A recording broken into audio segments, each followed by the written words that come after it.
Salam Bapak Ibu dan saudara-saudari yang terkasih dalam Tuhan Yesus Kristus. Selamat berjumpa kembali dalam acara Rehat saat ini. Kita akan belajar dari kitab Galatia yang saya beri judul ialah Anak-anak Allah karena iman. Yang diambil dari Galatia pasal 3 ayat 26 sampai 29. Sebelum saya bacakan, marilah kita berdoa dahulu. Bapa kami yang bertata di dalam kerajaan surga yang mulia, kami mengucap syukur Engkau telah memberkati kami dan memberi kesempatan kepada kami untuk belajar kebenaran firman-Mu melalui acara Rehat pada saat ini. Biarlah apa yang kami utarakan adalah merupakan kebenaran firman-Mu, kiranya dapat membangun iman para pendengar dimanapun saja berada. Hanya di dalam nama Putra-Mu yang tunggal, Yesus Kristus, doa ini kami naikkan. Haleluya, amin. Kita akan membaca firman dari Galatia pasal 20. Galatia pasal 3 ayat 26 sampai 29. Demikian firman Tuhan. Sebab kamu semua adalah anak-anak Allah karena iman di dalam Yesus Kristus. Karena kamu semua yang dibaptis dalam Kristus telah mengenakan Kristus. Dalam hal ini tidak ada orang Yahudi atau orang Yunani, tidak ada hamba atau orang merdeka, tidak ada laki-laki ataupun perempuan, karena kamu semua adalah satu di dalam Kristus Yesus. Dan jikalau kamu adalah milik Kristus, maka kamu juga adalah keturunan Abraham dan berhak menerima janji Allah. Bapak, Ibu, dan saudara-saudari yang terkasih Tuhan Yesus, surat Galatia ini ditulis oleh Rasul Paulus pada tahun 48 atau 49 Masehi, di mana waktu itu Rasul Paulus berada di Antioquia, dan kita tahu bagaimana riwayat Rasul Paulus menjadi Rasul Yesus. Dia adalah Rasul, kalau di dalam Galatia yang pertama dijelaskan bahwa dari Paulus seorang Rasul bukan karena manusia, juga bukan karena seorang manusia, melainkan oleh Yesus Kristus dan Allah Bapa. Jadi Rasul Paulus ini Rasul yang dipilih oleh Tuhan Yesus sendiri. Waktu Rasul Paulus mau ke Damsyik untuk menangkapi orang-orang percaya.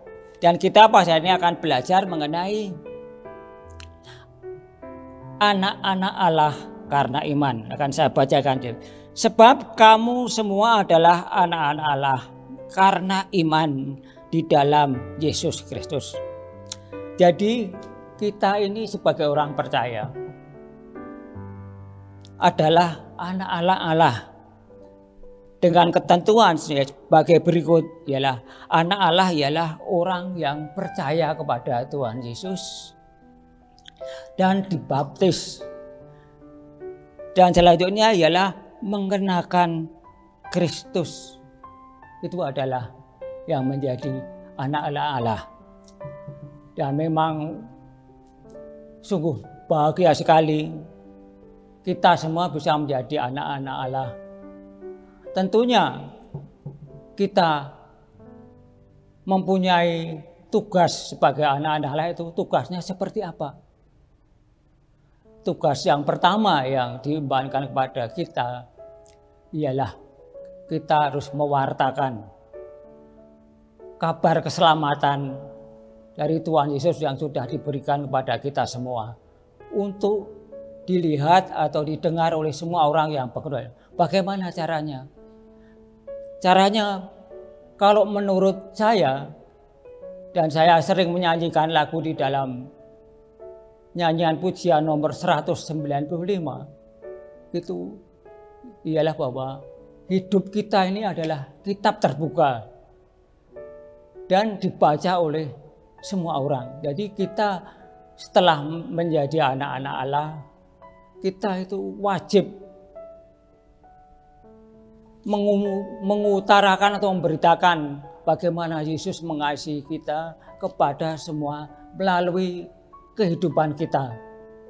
Yaitu kalau lagunya yaitu nomor 195 itu ialah di dunia yang penuh cemar antara sesamamu, hiduplah saleh dan benar, nyatakan Yesus dalammu. Jadi kita harus menyatakan Yesus dalam setiap langkah kehidupan kita supaya orang-orang tertarik dalam kehidupan kita. Jadi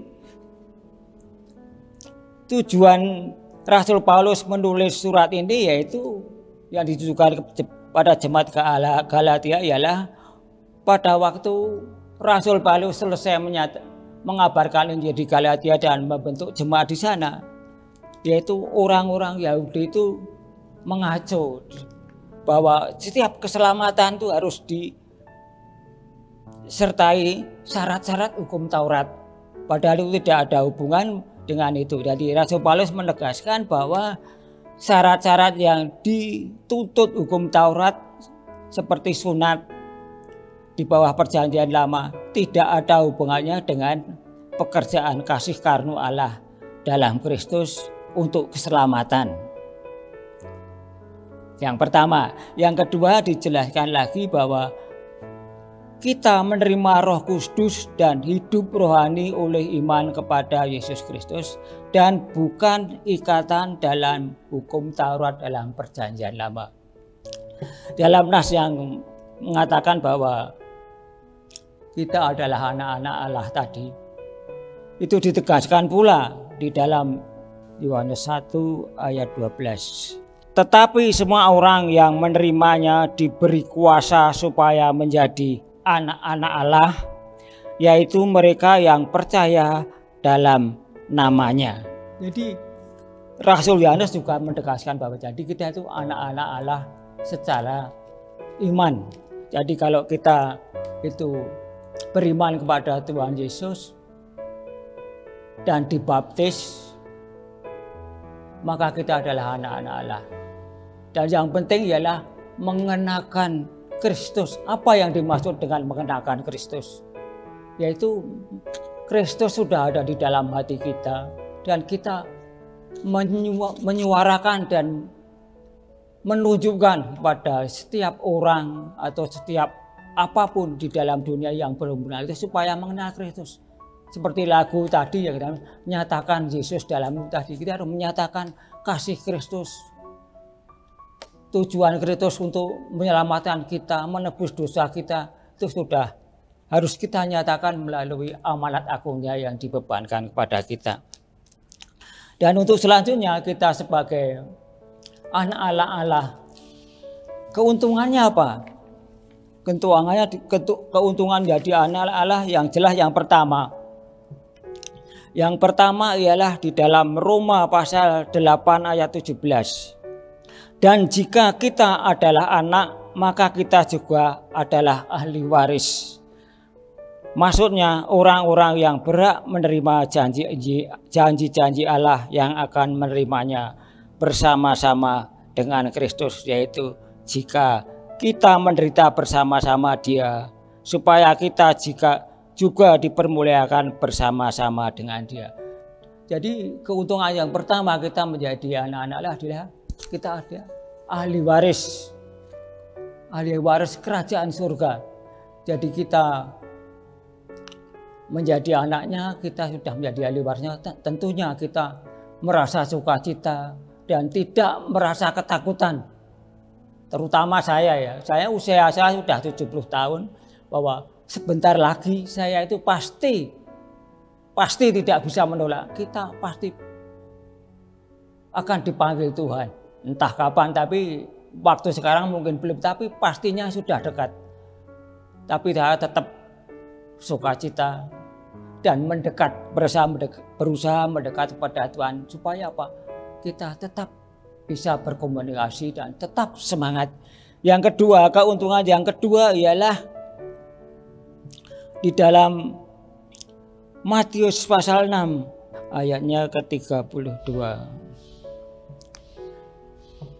Jadi dalam ayat ini dikatakan bahwa semua itu dicari bangsa-bangsa yang tidak mengenal Allah, akan tetapi Bapamu yang di surga tahu bahwa kamu memerlukan semuanya itu. Jadi Tuhan mengetahui apa yang kita butuhkan. Serumit-rumitnya masalah kita Tuhan tahu. Dan Dia pasti membuka jalan untuk menyelesaikan setiap permasalahan. Lebih-lebih permasalahan yang sepele, makan, minum, itu bagi Tuhan adalah hal yang sepele. Jadi kita tidak perlu takut karena Tuhan sudah mengetahui permasalahan dalam kehidupan kita. Maka kita harus tetap setia berpegang kepada kebenaran firman-Nya. Dan selanjutnya di dalam Matius pasal 7 ayat 11. Tuhan selalu memberi kepada kita yang terbaik. Jadi jika kamu yang jahat tahu memberi pemberian yang baik kepada anak-anakmu, apalagi Bapamu yang di surga, Ia akan memberikan yang baik kepada mereka yang meminta kepadanya.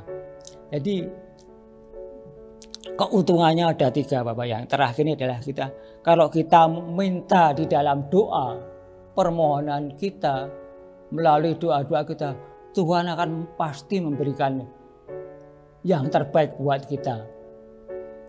Itulah yang menjadi keuntungan. Dan tentunya kita sebagai anak-anak Allah tentunya ada konsekuensinya. Apa konsekuensinya?